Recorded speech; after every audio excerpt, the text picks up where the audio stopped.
agroalimentario, en cuanto a producción, sector primario, es evidente. A nadie se le esconde ese tema. Por lo tanto, ese es un aspecto fundamental en estos momentos. Seguir apostando por los valores que tenemos de calidad, desde el aceite del Bajo Aragón, el melocotón de Calanda, la trufa, el jamón de Teruel, el queso, en fin, tenemos el ternasco de Aragón, en fin, tenemos que seguir apostando por los productos clave, buscando la internacionalización en algunos aspectos de estos productos. Por lo tanto, hemos de seguir apostando por esa agroalimentación, a pesar de haber dejado, como digo, en el camino determinadas industrias. Unas han cambiado de propietario, tenemos ejemplos ya en la provincia.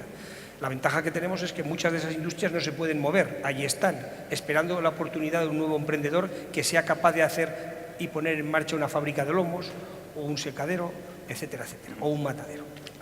Dicho eso, quiero incidir en dos aspectos también que, dada la limitación del tiempo, dos aspectos que no quiero dejar de la mano.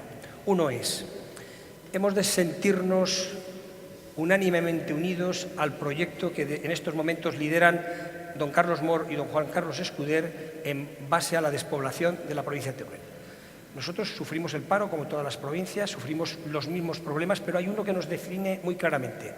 En 1900 teníamos 250.000 habitantes, en el año 2000 pasamos a unos 140 y tantos, subimos a 147, estamos a punto de bajar los 140 y los estudios actuariales nos dicen que en el 2000, dentro de 10 años, estaremos en 127.000 y dentro de 20 años en 100.000. Por lo tanto, este es el grave problema que nos diferencia, es nuestra densidad poblacional, y esto no lo oculto a nadie, sois turolenses y sabéis el tema como es, pero este es lo que nos diferencia y es nuestro grave problema, es decir, este es el auténtico problema. Por lo tanto, todo lo que sea acometer medidas que hoy desde las directrices comunitarias están, hemos de defenderlas. Me pasaban unos apuntes, se ha hecho un estudio que está a disposición de todos los presentes, que se ha elaborado desde la organización empresarial para defender un proyecto conjunto de Cuenca, Soria y Teruel, con índices de menos de 10 habitantes por kilómetro cuadrado, con un reparto de ayudas de la Comunidad Económica Europea para los próximos 7 años, donde a Aragón le corresponden 665 millones de euros, de un total de 37.000 millones. Si esto se hiciera por habitantes, Aragón recibiría 1.000 millones. Si se hiciera por kilómetros de territorio, recibiría 3.000. Y si se hiciera 50-50, 50% habitantes y 50% territorio, recibiría 2.200. Quiero decir con esto que hemos de poner en valor en esta provincia un elemento diferenciador que es nuestra enfermedad y requiere un tratamiento específico.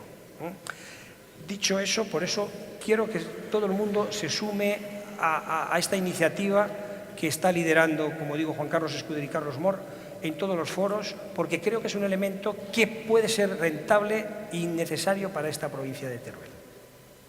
Dicho eso, termino un tercer punto, y es que en estos momentos hay, y recojo el sentir de los empresarios y de las pymes, que hay cantidad de escritos de apoyo, de ayudas concretas, con cifras, sobre inversiones realizadas en 2012 y 2013, ejecutadas y certificadas, que no se libera el dinero. Yo hago una propuesta de solución, es decir, son fondos FITE, 2012, me acaban de entregar el 9 de enero, 37 con cargo, dice, a fondo perdido con destino a actuaciones en el sector turístico de la provincia de Teruel desarrolladas en el 2012 con cargo al Fondo de Inversiones de Teruel.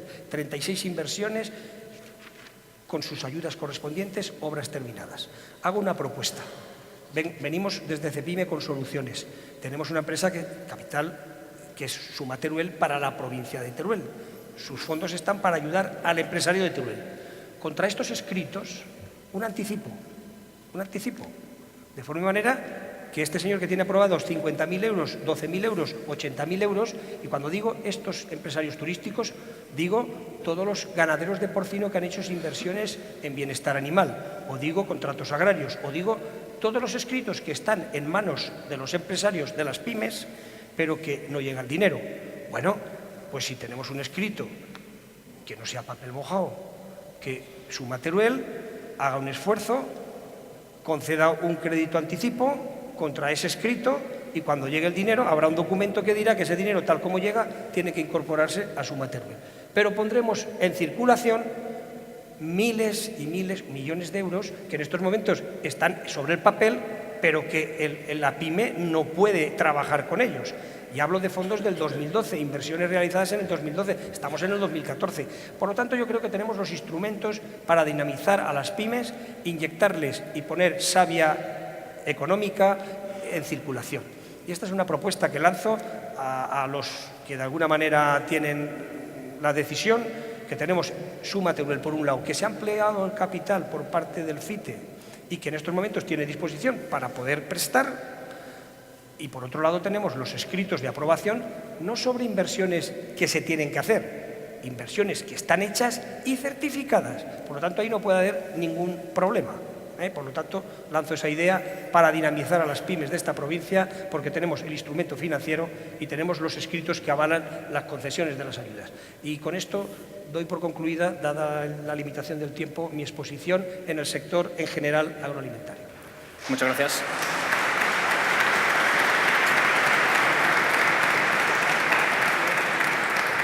Señor Teruel, como presidente a nivel nacional de las cámaras de comercio, ¿qué visión se puede dar de cómo está ahora mismo el tejido industrial? ¿Se oye? Yo creo que tenemos que hacer una reflexión profunda.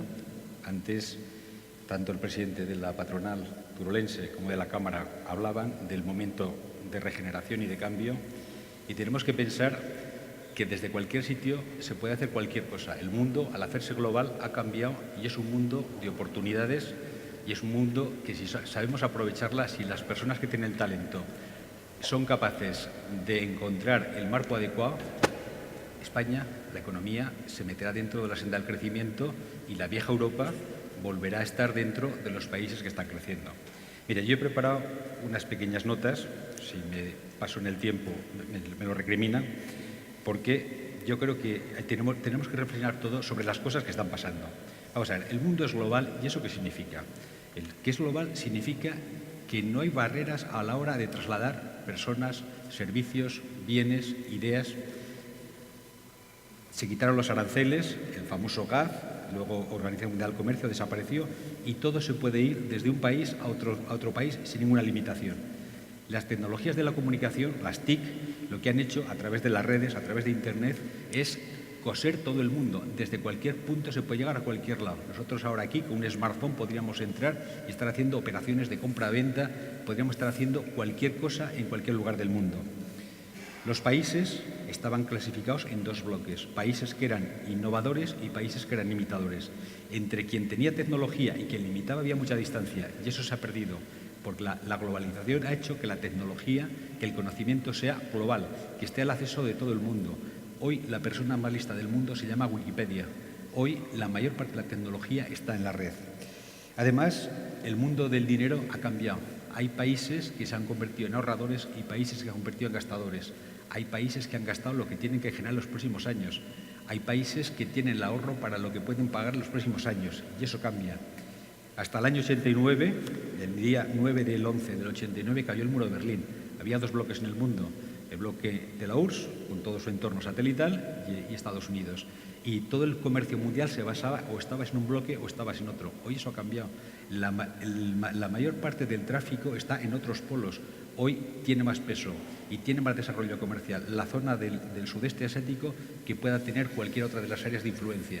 La vieja Europa se ha convertido en un continente pequeño y en un continente de 330 millones de habitantes, con capacidad adquisitiva, pero con muy poquita competitividad, porque nos hemos cargado de logros sociales y eso hay que reflexionarlo. Voy a dar 3 o 4 datos y ya me meto en lo que me preguntaba. Mire, en los 30 últimos años el comercio mundial ha crecido un 7% de forma sostenible. España presumíamos en los últimos años de crecer al 3%, menos de la mitad de lo que crecía el mundo. En 30 años los países desarrollados han pasado de ser el 37% de la exportación mundial a ser el 47%. Si no cambia nada, en 2 décadas será 2 veces los países en desarrollo lo que exportarán comparado con los países desarrollados. La Unión Europea hace 30 años era el 34% del PIB mundial, éramos el continente desarrollado, éramos el continente de la cultura. En este momento somos el 25%. Si no cambia nada, en 2 décadas vamos a ser el 17%, etcétera, etcétera. Aquí hemos vivido muy traumatizados estos últimos años con la crisis. Pero la crisis es europea y es española, no es del mundo. Mientras nosotros en el año 2012 decrecíamos un 1,6%, el mundo crecía un 3,1%. Los países emergentes crecían un 4,9% en su PIB. El 2017, que lo vemos ya como un horizonte de que vamos a estar viviendo muy bien, España va a crecer el 1,2%. Pero es que el mundo va a crecer el 4,10%, 3 veces. Es que los países emergentes van a crecer el 5,5%. Es decir, si no perdemos la perspectiva de lo que está ocurriendo en el mundo, difícilmente vamos a interpretar las claves de lo que podemos hacer los empresarios y los emprendedores en nuestra tierra. La coyuntura está cambiando y este mundo global es un mundo de oportunidades y de problemas. De oportunidades y problemas para los países y para las empresas. ¿Cuál es la diferencia entre una oportunidad y un problema? La diferencia está en el talento de las personas para percibir, para interpretar y para reaccionar al cambio. Hoy la diferencia entre problema y oportunidad es el talento, son las personas. Nadie va a resolver los problemas a las empresas. Las empresas tienen que resolver los problemas suyos desde el talento de sus empresas. Luego diré alguna cosa que pedimos a las administraciones. Este mundo que vivimos global nos obliga a predecir y a prever los cambios cada vez más rápidos. Mire, estamos gastando mucho dinero en investigación y desarrollo, muchísimo. Queremos llegar al 2%. La mayor parte de esa investigación que se hace en la universidad es una investigación que termina en un informe, en una revista que normalmente no leen ni los familiares del investigador. No tiene retorno empresarial. Hay una gran distancia, salvo honrosas excepciones, pero hay una gran distancia entre el mundo científico de la universidad y el mundo de la emprendeduría, el mundo de la empresa. Eso lo tenemos que romper. Tendremos una universidad brillante cuando un porcentaje importante se autofinancie con el resultado de la investigación que desarrolle. Mientras no consigamos eso, no estaremos en el ranking de las 100 mejores universidades del mundo, que no lo estamos. Entre las 100 entre las 100 universidades mejores del mundo no hay ninguna española. Y eso tiene que significar y tiene que decirnos algo. Porque, ¿cómo es el modelo productivo español? Hablábamos de que éramos el 10º país industrial, el 13, según el ranking actual, pero en competitividad somos el 38. Gracias a los ajustes, a la corrección interior, a la devaluación interior que se está haciendo, estamos mejorando competitividad. Pero éramos el 38, con unos logros sociales como el primero. Estados Unidos, Japón, no tienen nuestra sanidad, no tienen nuestro modelo educativo. Y nosotros, evidentemente, no tenemos la renta per cápita que tienen estos países, no tenemos la tecnología. Por lo tanto, algo tenemos que corregir. Somos un país de bajo contenido tecnológico. Hay empresas maravillosas que hacen tecnología estupenda, pero la mayor parte de las empresas, que son pequeñas y medianas empresas, la tecnología es muy baja, es una realidad. Tenemos una gran micronización del tejido empresarial. De los 4 millones de empresas que tiene nuestro país, 1,5 millones son monopersona. 3.200.000 son de menos de 250 trabajadores. De más de 500 trabajadores solamente hay 10.000. Es decir, somos un país muy micronizado y tenemos un censo exportador muy bajo. Me alegro mucho que una empresa a 20 kilómetros de mi pueblo se lleve el premio a la exportación, que yo ya sé cuál es. Es decir, algo tenemos que cambiar.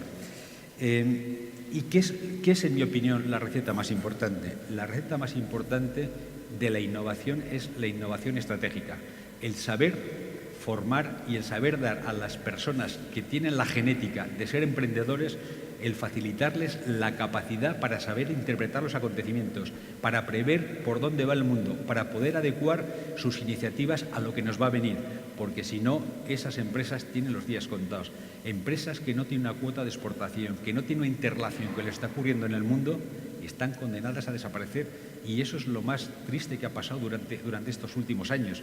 Y cuando hablamos de crisis financieras, han desaparecido muchas empresas por falta de financiación, pero había otras alternativas, ha faltado muchísimos recursos.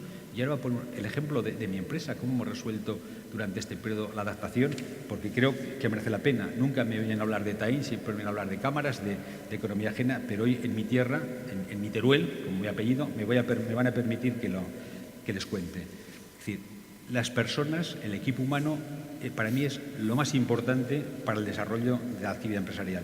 Miren, en el año 80, en 1980, TAIN era una empresa que se dedicaba a la minería del carbón. Éramos líderes en el mercado nacional. ganábamos dinero, fabricábamos, teníamos vendido todo lo que fabricábamos, vivíamos magníficamente. Cuando una empresa está en esa situación, que se ponga a temblar, porque ahí es cuando tienes que pensar en hacer los cambios, porque de ahí solo puedes cambiar a peor, y ese peor siempre viene. ¿Ustedes recuerdan la huelga de Margaret Thatcher de la minería en Inglaterra, que duró del año 84-85, que tuvo al país toda la minería del carbón parada, la minería pública? Nosotros hacíamos equipos para una minería pequeña, para minería doméstica. Nos hinchamos de vender equipos en Inglaterra. No había minas públicas, la minería privada, habría minas por cualquier esquina. Nos hinchamos de ganar dinero. Nos planteamos montar una fábrica en Inglaterra, si era un mercado que se nos comía. Afortunadamente, miramos un poco más adelante y dijimos, cuando se acabe la huelga, ¿qué pasará? A medio y largo plazo, ¿qué pasará? Digo que afortunadamente no invertimos porque Margaret Thatcher, si ustedes recuerdan, cambió la Unión Europea, la CECA, que entonces era la Comunidad del Carbón y el Acero, por la Unión Europea. Europa apostó por el carbón de importación, es el movimiento más revolucionario en el campo económico que se ha hecho en la historia de la humanidad. El 70% de la energía europea era el carbón y decidió apostar estratégicamente por carbón de fuera de Europa. Eso solamente es capaz de hacerlo una líder como Margaret Thatcher y con un objetivo claro, cargarse la presión sindical que le había parado Inglaterra durante un año. Nos encontramos de la noche a la mañana que habíamos perdido el mercado inglés y el mercado español. Nos encontramos de la noche a la mañana absolutamente sin ningún tipo de producto. El siguiente paso, hubo que reinventarse. ¿Y cómo nos reinventamos? Pues dijimos, tenemos que buscar un sector nuevo y no tenemos recursos, habrá que buscar tecnología. ¿Dónde sacamos la tecnología? Cuando no tienes recursos ni tiempo, no puedes desarrollar tecnología. Tienes o que comprarla o que inventar. Nosotros fuimos capaces, decidimos orientarnos hacia grúas y descubrimos que en Cuba, en La Habana, había una licitación que querían comprar grúas de contenedores para el puerto de La Habana. Bueno, pues fuimos osados y nos presentamos en La Habana a vender grúas de contenedores. ¿Por qué en ese país? Porque solamente un país como Cuba es capaz de comprar grúas a alguien que no ha hecho nunca grúas. En cualquier sitio las referencias son imprescindibles. Allí se podía resolver. Segundo, no tenían dinero para pagar. Tuvimos que inventar el talento, se tuvo que poner al servicio de la reconversión y las cambiamos por tabaco. Todo el tabaco Cohiba de 3 años en este país es tabaco que puso en el mercado una empresa de Zaragoza y lo cambió por unas grúas. Hubo que diseñar esas grúas, no teníamos tecnología, hubo que traer algunas partes de terceros países, España no tenía legislación para poder importarla. Pasamos tecnología en bolsillos y algún empresario puede entender, maletín y tecnología y en bolsillos. Yo he llevado dinero en bolsillos en un avión para que me dieran planos para poder hacer un proyecto y poder terminarlo. Es decir, con esos elementos, cuando las personas, las empresas, los equipos tienen ilusión, ponen su talento, ponen su esfuerzo, se resuelve todo, desde Teruel, desde Zaragoza, desde Huelva, desde Singapur. Es decir, uno de los grandes problemas de este país es que hemos estado 15 años y no hemos tenido la necesidad de hambre, entre comillas, y en el sentido más metafórico de la palabra, que han tenido otros países emergentes, los que nos han alcanzado. Y los empresarios españoles, yo veo empresarios jóvenes, chavales, que a poquito que se les facilite, tienen unas ideas, tienen impulso, tienen una raza, tienen unas ganas de generar empresa, de generar empleo y les tenemos que ayudar. La labor de las administraciones tiene que ser el de facilitarles la tarea, el de quitar previa, que no haya trámites, ayudarles. Y el emprendedor, él solo encontrará el camino y buscará el valor añadido. El emprendedor es genético, son personas que tienen ideas y que son capaces de desarrollarlas. Y lo que tenemos que hacer de verdad, socialmente, valorarlo. Que alguien con una idea, y aunque se le hunda la segunda oportunidad, la tercera oportunidad, igual que vamos a tener con nuestros jóvenes, que volver a darles a los 30 años la segunda oportunidad y que vuelven a hacer una formación profesional o hacer algún tipo de formación, porque un país no se puede permitir un 50% de chicos jóvenes parados sin solución de futuro. Y la solución no es exportarlos, la solución es reeducarlos, reformarlos y la segunda oportunidad, pues hace falta la tercera. Tenemos gente maja, sana, con ganas, con ilusión, les tenemos que ayudar a dar esa segunda oportunidad. Y yo creo que por esa vaya vía, terminando, señor Teruel, si no le importa. corto ya. Y yo creo que por esa vía seremos capaces de generar empleo.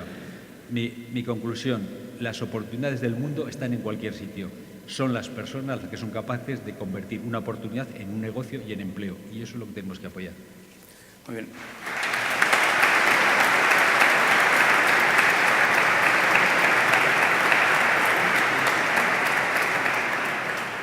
Y, señora Aliaga, desde 1987, ligado a las actividades industriales turolenses, desde hace 12 años consejero de Industria, la suya es una visión privilegiada de cómo está, de cómo puede y de cómo ha estado la industria, no solo en Teruel, sino en Aragón. Sí, en primer lugar, gracias por situarme junto a estos dos pesos pesados de la economía. Yo, después de las primeras palabras que se han dicho, no me voy a justificar, pero voy a decir que si hay una provincia en Aragón donde las instituciones han estado a la altura de las circunstancias, ha sido en la provincia de Teruel. Y me voy a explicar. Recuerdo que allá por el año 87-88 hubo una visita, lo he dicho, lo he contado alguna vez, de la OCDE. Yo, como funcionario normal de a pie, me tocó acompañar a unos señores que venían de la OCDE y que querían hacer una diagnosis de por dónde tenía que ir el crecimiento de Teruel. Y al final apuntaron 3 ejes de futuro para la provincia de Teruel. Conocido, la tasa de envejecimiento, la pérdida de población, conocido todos esos datos, la dispersión geográfica, la baja densidad de población, todos esos datos apuntaban en 3 direcciones. La primera, el desarrollo del potencial agroalimentario de la provincia. En segundo lugar, el desarrollo del potencial energético de la provincia. Y, en tercer lugar, el desarrollo del potencial turístico de la provincia. Esos ejes son los que se marcaron en el principio. Como tengo la suerte de haber estado más o menos con unas responsabilidades bastante claras en los últimos gobiernos de Aragón, de los últimos, calculo yo, desde el año más de 20 años, yo puedo decir, y repito lo que he dicho al principio, que en esta provincia las administraciones públicas aragonesa y estatal, incluso europea, han hecho un esfuerzo que voy a intentar de explicar. Otra cosa es el resultado de los esfuerzos, porque en esos esfuerzos inversores no han fallado las administraciones públicas.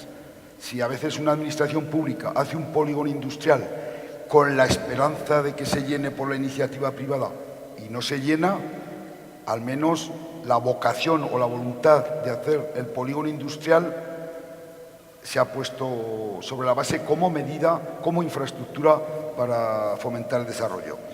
A lo largo de estos últimos años, entre yo lo que contabilizo y he hecho una cuenta más o menos, entre fondos del Fondo de Teruel, 60 millones del año que se duplicó, más 30 millones los últimos años, más los fondos del Plan Miner, han venido a la provincia de Teruel más de 1.200 millones de euros. Y yo sé dónde están. Yo sé dónde están, pues tenemos un proyecto que ha permitido que se desarrollen otras iniciativas de emprendedores en Teruel y en otros municipios, el proyecto de Inópolis, un proyecto que hoy viniendo un aeropuerto donde hay actividad industrial.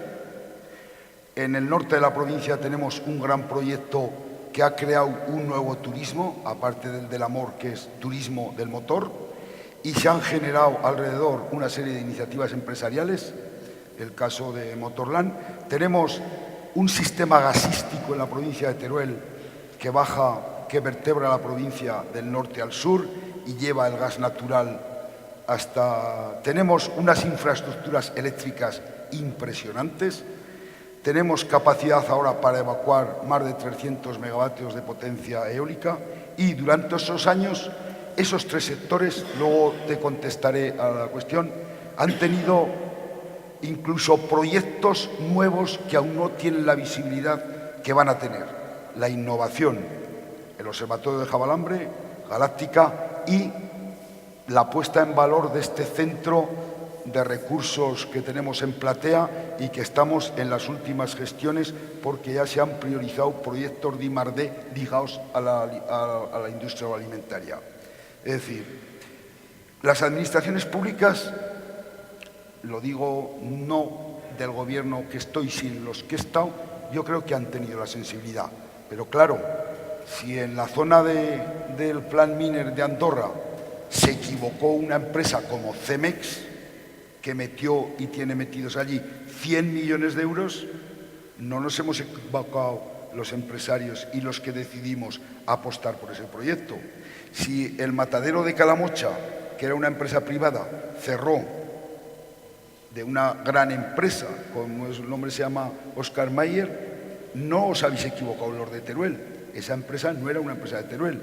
Si la crisis en la demanda interna nos ha llevado a que esas pymes que habéis dicho, hayan perdido mercados, también han perdido mercados porque la economía, nadie tiene la foto fija, y lo habéis dicho muy bien. Nadie de una empresa hoy abierta puede saber qué va a pasar dentro de un año, ni dentro de 6 meses. Según cómo te vaya en la feria o cómo salga la directiva de homologación de material eléctrico, te quita del mercado. Luego, la vocación empresarial, por eso es tan importante la vocación empresarial. Nosotros, me refiero en general al mundo empresarial, yo creo que también ha estado a la altura de las circunstancias en Teruel. También hay empresarios que han hipotecado su patrimonio, pero hay empresarios que tienen proyectos nuevos en Teruel. Cada día tienen proyectos nuevos. Hay empresarios que se los ha llevado también la crisis financiera. No ha sido un problema de demanda, ha sido un problema de que si a España no le prestaban dinero o se lo prestaban a 600 puntos básicos por encima, entonces, ¿cómo le van a prestar dinero a un pequeño empresario para un negocio que tenía la incertidumbre del mercado? Pero yo repito, a mi modesto entender, el trabajo de las organizaciones empresariales, ahora mismo en los proyectos del Fondo de Teruel se ha apoyado el melocotón de Calanda, el jamón de Teruel. Yo me acuerdo en el 87 o en el 88 producíais 35.000 jamones. Llegamos a 700.000 y ahora estamos en 300.000. Poco menos, 200.000. Pero ¿quién ha hecho daño a la industria turolense? A la industria del jamón. ¿No estaban preparados los empresarios? Todos homologados con Europa, con instalaciones frigoríficas de primer nivel. No, sí que estaban. Lo que pasa es que esa crisis ha chocado en muchos átomos de la micro y de la pequeña empresa y les ha hecho perder en estos casos competitividad. Porque al final, ¿por qué cerró Mildred en Huesca? Porque las familias se quitaron el bollicao. Porque se quitaron el bollicao y lo que antes el euro no lo miraba una familia para comprarle un paquete de bollicaos al chico, es decir, ha sido un conjunto de factores, pero yo miro a esta provincia con esperanza. ¿Por qué? Pues porque llevamos un año donde ha descendido la cifra del paro. Ha descendido la cifra del paro. Ya se ha dicho, hay nuevos proyectos empresariales en marcha. Es verdad que hay un dato que nos tiene que hacer reflexionar, que no se recupera la afiliación a la Seguridad Social a la velocidad que está bajando el paro. Luego ahí está pasando algo, o se está marchando la gente fuera o se han ido inmigrantes, es decir, que hay factores, pero yo digo y sigo pensando en las cuestiones de Teruel con esperanza. Yo me sumo, como no puede ser de otra manera. Quizá un error estratégico fue que la provincia de Teruel no se incluyera en los fondos del Objetivo 1. Ahí no sé qué pasó, pero fue un error en aquellos momentos estratégico que hemos venido arrastrando. Y yo espero y deseo que con este trabajo que están haciendo de las organizaciones empresariales, ahora tenemos, por ejemplo, aparte de gas, electricidad, suelo industrial, hemos desarrollado un proyecto que vamos a extender la banda ancha de 30 megabytes a todo el territorio. Es decir, yo creo que no falta sensibilidad, no es mi percepción de todos los gobiernos. Ahora bien, todo en una crisis de esta magnitud, que es una crisis muy seria, no lo podemos resolver. Y termino con esa pregunta. A veces, cuando se tiene una subvención y se tiene una resolución aprobada, Si la empresa tiene solvencia financiera, en un banco, en un proceso normal, se pignora y se descuenta. Yo he vivido casos de esos. Es decir, que esos mecanismos de las subvenciones, si hay que arbitrar alguna medida, lo que esté en mi mano lo arbitraremos, pero es verdad que esos mecanismos no tendrían que ser motivo de preocupación, porque lógicamente con una subvención aprobada y certificada, esto era la práctica habitual. O sea que la confianza en el papel que firma la Administración es que tú llevas la resolución al banco, te la descuentan, te anticipan la subvención. Es decir, que yo creo que eso no ha de ser obstáculo cuando estamos hablando de subvenciones a la inversión del 15, del 18, del 20. Entonces, la subvención no hace viable un proyecto empresarial. Y mirar que yo soy, en ese sentido, de apoyar a las empresas, pero la subvención no hace viable un proyecto empresarial. Y, por último, me quería referir muy especialmente al trabajo que hacéis las organizaciones empresariales, porque los apoyos a los proyectos que nos habéis pedido los hemos materializado. Y, por ejemplo, el trabajo que está haciendo la Cámara. Ahora todo el mundo habla de emprendedores, pero aquí se está haciendo programas del emprendedor hace más de 10 años y han ganado un premio en Bruselas. Y la política industrial que decía Jesús, algunos hicimos una ley de industria en el año 2006 y ahora Europa habla de industria. Y la defensa del carbón, bueno, pues ahora nos enteramos que decimos algunos hace 20 años que el carbón de Teruel es competitivo. El tiempo nos ha dado la razón. El carbón de Teruel es competitivo porque era el carbón más barato y el que menos subvenciones del Estado se llevaba. Y luego nos quedará algún freco, pero yo creo que hay, al menos yo tengo esperanza de que esta situación, como las otras, se superará porque hay talante empresarial y el músculo empresarial es un músculo diferente. Es un músculo, como dice Manolo Teruel o Carlos, es un músculo de resistencia y a algunos se los ha llevado este vendaval pues porque las circunstancias han sido muy negativas para todos. En el Gobierno de Aragón hace 3 años, en el 2011, estuvimos 6 meses sin que nos financiaran, ¿os acordáis?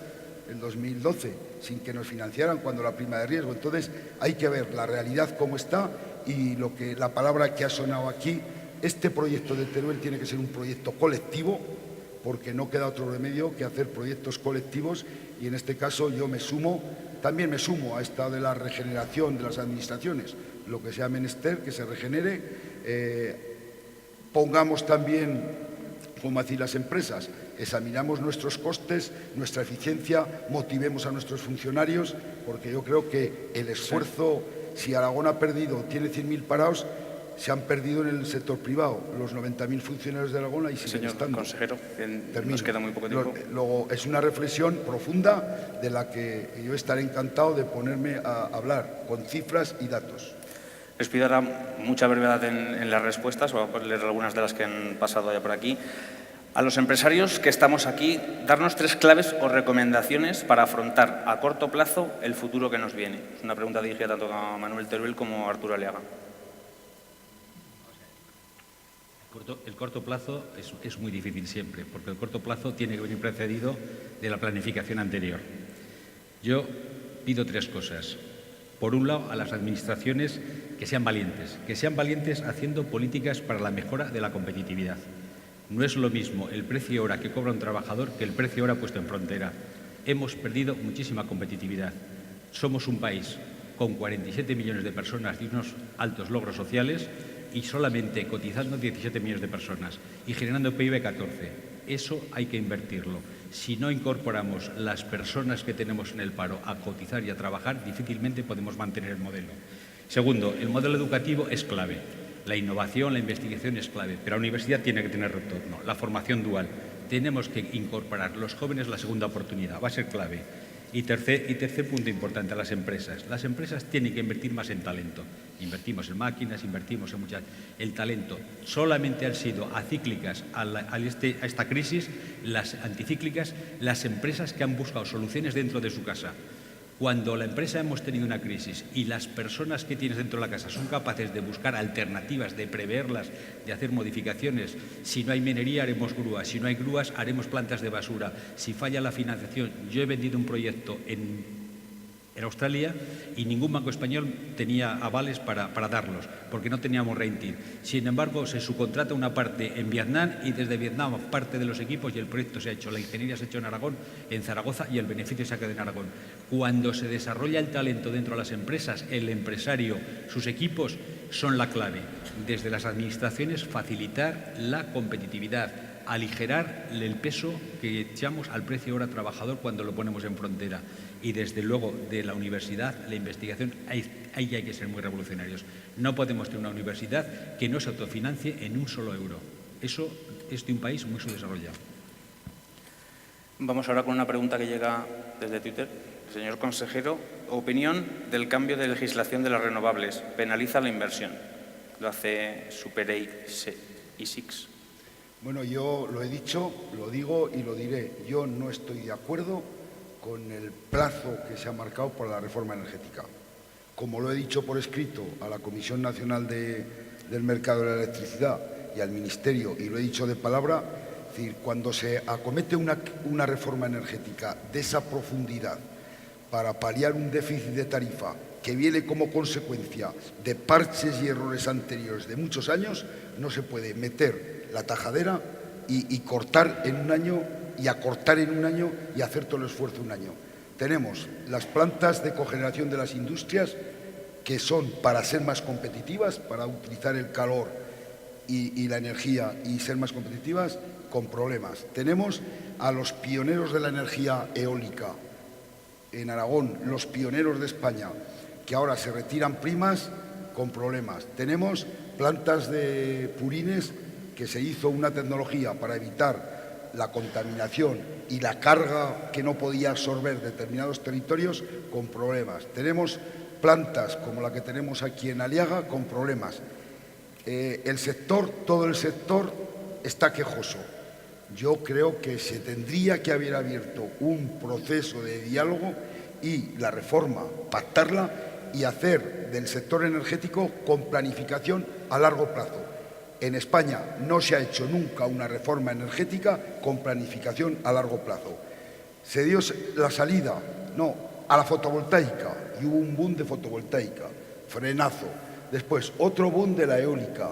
Ciclos combinados en España, en Teruel tenemos Castellnou, Escatrón, Zaragoza, hay 30.000 megavatios de exceso de potencia instalada en España. Entonces, se han hecho vaivenes y nunca se ha hecho de una vez una política energética con una previsión de 20 años. Y decir, también es verdad que la crisis ha sorprendido a todos, no solo al pequeño empresario, porque normalmente la demanda de energía crecía a una media de un 3% anual y claro, desde el año 2008 llevamos decreciendo. Luego el 3% de 7 años son el 20 o el 25% de crecimiento.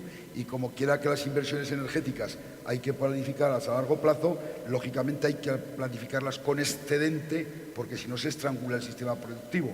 Pero ahora yo creo que la reforma hecha tan deprisa y corriendo y con un ajuste tan duro va a poner en riesgo, y como lo he dicho en público, lo sigo diciendo, en riesgo algunos temas de competitividad de empresas y luego grandes proyectos de investigación y desarrollo que se hacían en España, pues también se han parado, plantas de energía solar, etcétera, etcétera, y gracias que las empresas que estaban en esos sectores sabéis vender fuera y con ese know-how que ha sido el desarrollo os habéis colocado en mercados exteriores, pero desde luego esta reforma energética traerá cola porque es demasiado el ajuste en tan poco tiempo. Vamos a terminar con una pregunta para el señor Bayona que dice ¿cuál es el futuro del sector agroalimentario en la provincia de Teruel? Como la criba se ha producido, yo creo que saldrá fortalecido el resto del sector agroalimentario que queda. Desgraciadamente eso es así, porque la cuota de mercado que deja el que cae la recoge el otro. Por lo tanto, yo pienso que el sector alimentario sigue teniendo futuro, fundamentalmente porque está basada en productos acreditados, que siguen funcionando con una calidad reconocida y por lo tanto sí que es verdad que en este mundo agroalimentario ha habido muchos procesos concursales, muchos quiebras, muchas situaciones, pero el que queda mantiene ese estatus de productividad y por lo tanto yo auguro un futuro de ahora en adelante muy positivo para el sector agroalimentario. Se quedan muchas preguntas por responder, pero tenemos que terminar esta mesa redonda. Recordamos que en cuanto recojamos esto un poquito, en unos 4 minutos, comienza la entrega de los premios Empresa 2014.